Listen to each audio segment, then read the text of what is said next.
Hey everyone, welcome back to the channel. So this year has brought us lots of good things. Vaccines, new transit projects, and the very well received High-Speed Rail Explained project. Creating a series of videos explaining high-speed rail systems was something I've always wanted to do. These systems are interesting, but getting a handle on their scope and some of their unique elements can be a really intimidating experience. But, truth be told, while high-speed rail systems are complex, urban networks will always take the cake. Even I still get a little nervous when folks ask me specific questions about the tube or the New York subway, and so this series, Transit Explained, will aim to break down barriers to understanding major transit networks while highlighting the unique features of each system, just like HSR Explained. So the question is, what city will be first? The answer for today is a system that I'm fairly familiar with, but which I knew was far too important not to learn way more about, the Hong Kong MTR. Let's get into it.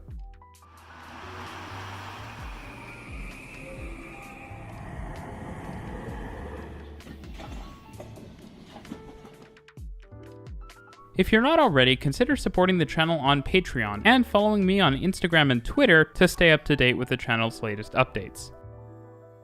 What would become the MTR started in the early 1900s as the Kowloon Canton Railway, or KCR. The MTR we know today didn't exist for more than half a century, but mass transit had already begun in earnest with locomotive-hauled commuter rail service in Hong Kong. Construction of the new MTR subnetwork, which was just known as MTR at the time, started in 1975, and in late 1979, the first section of what would be known as the MTR Kwun Tong line opened. If you're wondering, MTR stands for Mass Transit Railway, and as you'll see, the name is certainly appropriate. Later that year, the first section of what would become known as the MTR Tsuen Wan line opened. Earlier in the next year, the first segment to cross Victoria Harbour, separating the Kowloon Peninsula from Hong Kong Island, was opened, extending service on the MTR. It should be noted that while the KCR was built to standard gauge with 25 kV AC electrification, the MTR was built out with slightly less than standard gauge tracks, with 1500 volt DC electrification. In 1984, with the full electrification and double tracking of the KCR complete, the KCR East Rail Line ceased operation of diesel trains for domestic services. The service has transitioned over time from a suburban-style railway to something that would certainly resemble a metro in most viewers' minds. 5 years after the network first opened, the MTR Tsuen Wan line was extended from Prince Edward to Tsuen Wan. This also led to a network reorganization, where trains on this line were rerouted across the harbour as this line had higher traffic than the MTR Kwun Tong line. In 1985, the MTR Island line, which is naturally entirely on Hong Kong Island, opened its first phase. The line was extended west by 2 stations 1 year later. 4 years later, in 1989, the MTR Kwun Tong line was extended across eastern Victoria Harbour via the Eastern Harbour Crossing to meet the Island line. In 1998, a new subnetwork of the MTR opened with the Airport Link. This subnetwork connected Lantau Island and the new Hong Kong International Airport, which was opened to replace the iconic old airport that saw giant planes on final approach over the dense cityscape. The airport connection features 2 services, the MTR Tung Chung line and the MTR Airport Express. This is a pretty cool way of opening a new service in my opinion, and the line has substantial quad track, but part operates with passing tracks alone. The airport subnetwork uses the same gauge and electrification standards as the rest of the MTR, but with a different floor height and loading gauge. In 2001, the Quarry Base Station Relief Project opened. This extended the MTR Kwun Tong line west 1 station. This reduced crowding thanks to the new interchange and reduced what was a previously frustratingly long interline transfer. In 2002, the MTR Tsuen Kwan O line opened. This new line took over services on the Eastern Harbour Crossing from the Kwun Tong line, which now turns and runs onto the Tsuen Kwan O line. In 2003, the KCR West Rail line was opened. The line was built to the same standards as the East Rail line, albeit with smaller trains. In 2004, the KCR Ma On Shan line was opened as a branch of the East Rail line. When the line first opened, the 4-car trains were classed as a light metro, despite having the same capacity as many North American subway systems. In 2005, the MTR Disneyland Resort line opened. This line is a shuttle between the Tung Chung line and Disneyland Hong Kong, and was the first metro line built to directly serve a Disneyland park. The line was the first fully automated line on the MTR network and was built with refitted trains from the urban lines, modified with a lot of Disney theming. Later in 2005, the MTR Airport Express was also extended to the Asia World Expo station at Hong Kong International Airport. In 2007, perhaps the most important change to the MTR in its history came, as the KCR was rolled into the MTR. This created one large network with three distinct sets of lines: the KCR lines built to a common standard, the MTR urban lines all built to a common standard, and the airport subnetwork with its own distinct standards.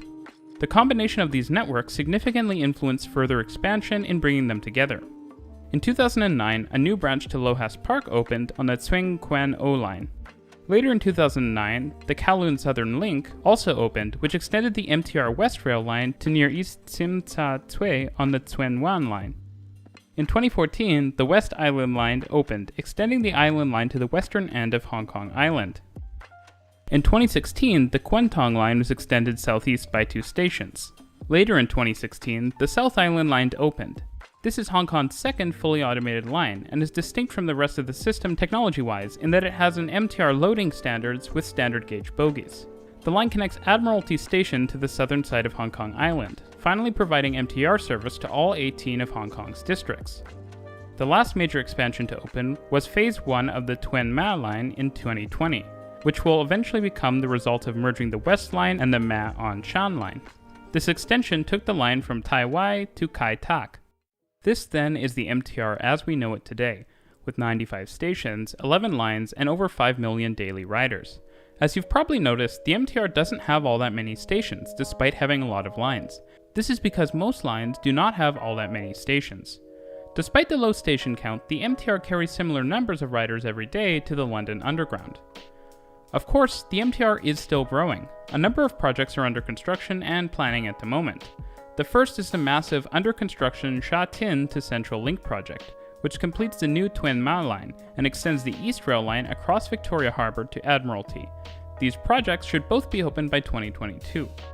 There are also a number of planned expansions, such as the West-South Island line, which will wrap around the western end of Hong Kong Island and connect the Island and South Island lines, the North Island line, which would be a western extension of the Tsuen Quan O line to an easternly extended Tung Chung line, the East Kowloon line, which would be a short standalone line akin to the South Island line connecting the Kwun Tong and Tsuen Quan O lines, the Tuen Mun South extension would take the West Rail line south to a new waterfront terminus station, and the Northern Link, which would connect the West Rail line to Lok Ma Chau on the East Rail line.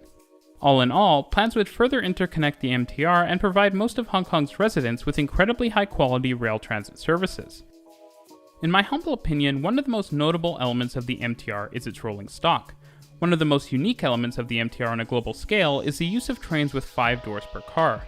Now, MTR was not necessarily first to this, but MTR has made trains with incredibly high door counts ubiquitous.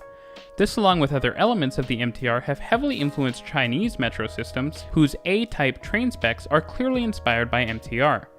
It should also be noted that the MTR was designed from the ground up to operate 8 by 23 meter car trains, which are large by most Western standards. The MTR currently operates 8 types of rolling stock on its metro-style lines. The M stock were manufactured by Metro Camel of England and were first introduced in 1979, which are 8-car trains with 5 doors per car. The trains are 3.1 meters wide and get their power from overhead wires. All are equipped with automatic train control and feature the unique slightly less than standard gauge. When the Disneyland Resort line opened, the MTR redesigned and then manufactured trains for it from modified M stock. 2 doors per side per car were removed, and windows and interiors were refitted for the Disney theme. Trains now operate completely driverlessly despite still including a cab. Next up is the K-Stock, which was manufactured by Mitsubishi and Hyundai Rotem, in a partnership and which were first introduced in 2002. Like the M-Stock, the trains are 8 cars with 5 doors per car, but as some of the trains were ordered for the Tung Chung line, the stock has multiple variants to account for the different floor heights. As the Tung Chung line, along with the Airport Express, operate at higher top speeds, the K-Stock is capable of a maximum of 140 km per hour, which is unique for a metro train. Then there is the C-Stock, which was manufactured by CRRC and which was first introduced in 2011. Like the previous models, some C-Stock operate as 8-car trains, but the variant used on the South Island line, known as the S-Stock, is unique in that trains are 3 cars long and automated. There was also the A stock, which was manufactured by Adtrans, now part of Alstom via Bombardier, and CAF, and was introduced with the opening of the airport subnetwork in 1998. The model has two variants for use on the Airport Express and Tengcheng line. Tengcheng line trains are very similar to other MTR rolling stock, with 8 cars and 5 doors per car, while the Airport Express trains feature 2 doors per car on the 7 passenger cars and 5 doors on the luggage car, which allows passengers to pre-check baggage before boarding the train to the airport. Of course, as a premium express service, the Airport Express features a long-distance interior design when compared to the Tengcheng line's metro-style interiors. On the former KCR lines, there were 4 models of rolling stock which have been similar to MTR rolling stock since the 1980s. The MLR is a class of rolling stock used on the East Rail line since 1982, which features 12-car trains with most cars featuring 5 doors per car and a metro-style interior layout, and with some cars featuring a first-class interior and 2 doors per car. The trains were manufactured by Metro Camel, as with the earliest MTR rolling stock, and use a pantograph with 25 kV AC electrical power. The MLR is set to be replaced with the new R stock this year, which is manufactured by Hyundai Rotem. These trains feature very similar car-by-car specs as the MLR and also include first-class cars. If you're starting to wonder why the former KCR line rolling stock features skirts, these are meant to reduce noise from the trains. Unlike the MLR, the R stock comes in 9-car train formations, due to limited platform length on the Sha Tin to Central Link East Rail Line extension. Next up, we have the SP1900, which was first introduced in 2001, but which has been produced up until as recently as 2016. These are a very interesting looking train built by Kawasaki and Kinki Sharyo in Japan. The SP1900 trains are being supplemented by the somewhat similar looking TMLC trains, which are manufactured by CRRC. At the moment, a new train model, likely to be referred to as Q stock, is testing to replace the M stock on the urban lines. This new model brings the urban and ex-KCR line rolling stock into a similar design language. The MTR has a surprising number of unique elements despite its relative youth, and I'll try to cover some of these before ending out the video. I mention cross-platform transfers in my videos fairly frequently, especially praising the Montreal Metro for its 2 cross-platform transfer stations. The MTR is among the world's leading systems with regard to the number of available cross-platform transfers, which are available to some degree at 10 different stations. Lai King Station is a favorite, as the elevated track exiting the station shows how the Tengcheng and airport lines were added and the Tsuen-Wan line was reconfigured to allow for cross-platform interchanges. Hong Kong was one of the first cities in the world with a transit smart card in the form of Octopus, and influenced many other cities such as London in adopting the technology. Much like in Japan, Octopus cards can be used for non-fare payment in convenience stores and at other vendors. Octopus cards can even be used by students in Hong Kong for school tasks like taking out library books. One of the most notable aspects of the MTR is its key role as a property developer in Hong Kong. While I won't delve into the very unique way the housing market works in the city, I will note that Hong Kong has long been a leader in integrating development with mass transit lines, doing things like building stations and building parkades in parallel, and perhaps most interestingly, by building massive developments on top of train operations and maintenance facilities. This can be seen at the South Island Line's OMSF, which as you can see is designed for development on top, as well as the Lohas Park OMSF, which was built on reclaimed land and is already seeing massive development. This type of development exists in a number of locations across Hong Kong and has made MTR incredibly influential in the design of advanced transit-oriented development. Like many systems in Asia, the MTR features trilingual announcements in Cantonese, English, and Mandarin. MTR is also well known for its operational excellence. The MTR, which is a state-owned enterprise, is fined substantially for train delays and has an on-time performance of over 99%. Well, in my home city of Toronto, we talk about our subway as being a high-capacity mode with around 35,000 people per direction per hour of capacity, and systems like the Paris RER with 60 or 70,000 people per direction per hour of capacity seem crazy. The MTR's urban lines have a stated capacity of 85,000 people per direction per hour, while the East Rail line has over 100,000 people per direction per hour of capacity. Another very unique feature of the MTR network is the blended operations on the East Rail line. While the line as I've described resembles a metro in terms of operations with up to 3-minute headways, since some conventional intercity trains like the KTT also utilize the line for services into mainland China, operations sometimes pause for 5 to 10 minutes to allow an intercity train to pass through. This all happens with a combination of complex signaling and some limited passing track infrastructure, but goes to show just how advanced the MTR's operations are. Another unique feature of the MTR is the service to the border with mainland China being served by the East Rail line.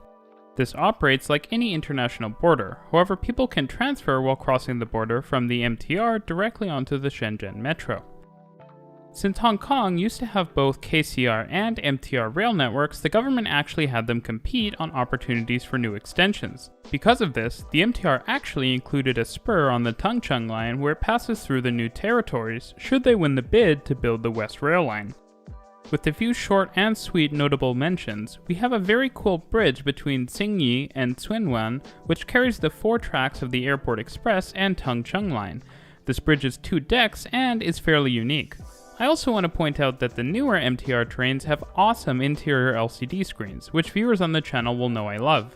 Many MTR trains also feature TV screens which play videos known as MTR TV. Much like with HSR Explained, I want to mention exports and influence of urban rail networks from around the world, and frankly, few can claim to have the same impact as the MTR.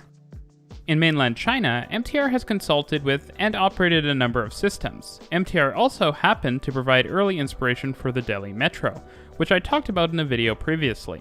MTR also provides operations for systems globally, such as the Elizabeth Line or Crossrail in London, Sydney Metro, Stockholm Metro, and Metro Trains Melbourne, and MTR is one of the shortlisted operators for Go RER in Toronto.